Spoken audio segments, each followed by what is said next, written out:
न्यायिक ढांचा, सिविल प्रक्रिया के आदेश और धाराएं। आदेश एक, वाद, अर्थ और आवश्यकताएं। वाद एक कानूनी प्रक्रिया है जिसमें वादी, प्लेंटिफ, अपने अधिकारों को लागू कराने के लिए प्रतिवादी, डिफेंडेंट, के खिलाफ मामला दायर करता है। आवश्यकताएं कारण, कॉज ऑफ एक्शन, सक्षम क्षेत्राधिकार, जुरिस्डिक्शन और उचित पक्षकार, प्रॉपर पार्टीज। वाद के पक्षकार, वादी और प्रतिवादी को स्पष्ट रूप से पहचाना जाना चाहिए। विशेष परिस्थितियों में एकाधिक वादी प्रतिवादी शामिल हो सकते हैं। आदेश 6, सामान्य अभ्यावेदन नियम एवं अभ्यावेदन संशोधन। तथ्यों का स्पष्ट उल्लेख अनिवार्य। अदालत दोष सुधारने के लिए संशोधन की अनुमति दे सकती है। आदेश 7, प्रत्यावेदन, प्लेंट एवं प्रत्यावेदन अस्वीकृति।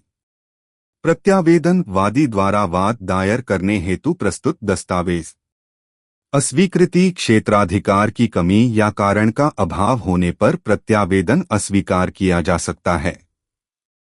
आदेश 8, लिखित उत्तर, रिटन स्टेटमेंट, समायोजन, सेट ऑफ और प्रतिवाद, काउंटर क्लेम। लिखित उत्तर, प्रतिवादी का प्रत्यावेदन पर उत्तर। समायोजन, आपसी ऋण का समायोजन करने की अनुमति। प्रतिवाद, प्रतिवादी को स्वतंत्र दावा करने की अनुमति। धारा 9 से 25 तक। धारा 9, क्षेत्राधिकार, जुरिस्डिक्शन। अदालतें सिविल मामले सुन सकती हैं जब तक कि विशेष रूप से निषेध न किया गया है। क्षेत्राधिकार की कमी प्रक्रिया को अमान्य कर देती है। अनियमित क्षेत्राधिकार, कुछ मामलों में सुधार किया जा सकता है। धारा 10 और 11, radio sweet jockey, RSJ, radio jockey, RJ। धारा 10, रेस सबजुडिस, समान विषय पर एक साथ मामले लंबित नहीं हो सकते। धारा 11, रेस जुडिकाटा, पूर्व में निपटाए गए मुद्दों पर पुनः मुकदमा दायर नहीं किया जा सकता।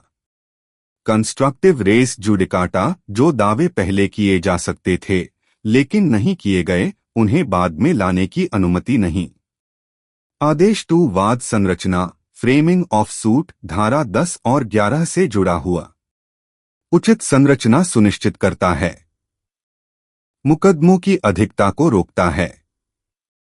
धारा 13 और 14, FOJ, विदेशी निर्णय, foreign judgement.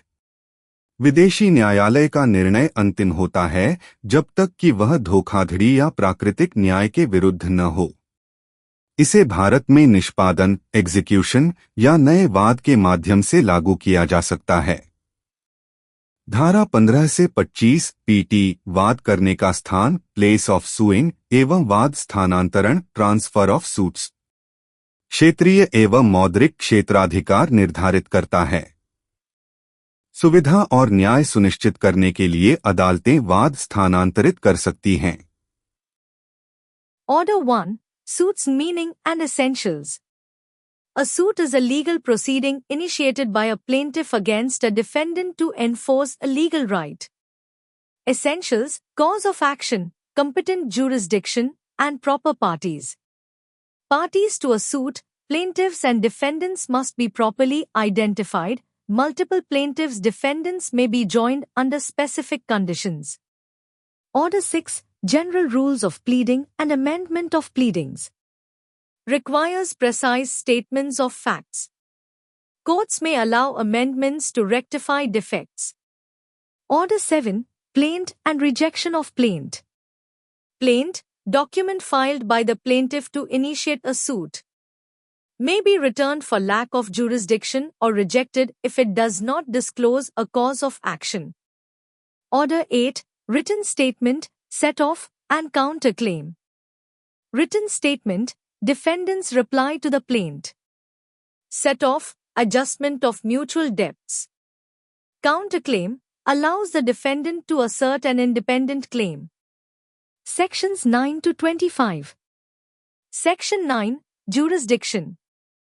Courts can hear civil cases unless expressly barred. Lack of jurisdiction renders proceedings void. Irregular exercise of jurisdiction may be curable. Sections 10 and 11, Radio Sweet Jockey, RSJ, and radio jockey, RJ. Section 10. Res sub judice prevents parallel proceedings on the same matter. Section 11. Res judicata bars relitigation of issues already decided.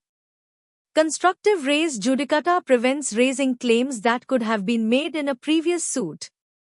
Order 2. Framing of suit, linked to sections 10 and 11. Ensures proper case structuring. Prevents multiplicity of litigation. Sections 13 and 14. Effugate foreign judgment. A foreign court's decision is conclusive unless obtained by fraud or against natural justice. Can be enforced in India through execution or a fresh suit. Sections 15 to 25. PT place of suing and transfer of suits. Determines territorial and pecuniary jurisdiction. Courts can transfer suits for convenience and justice.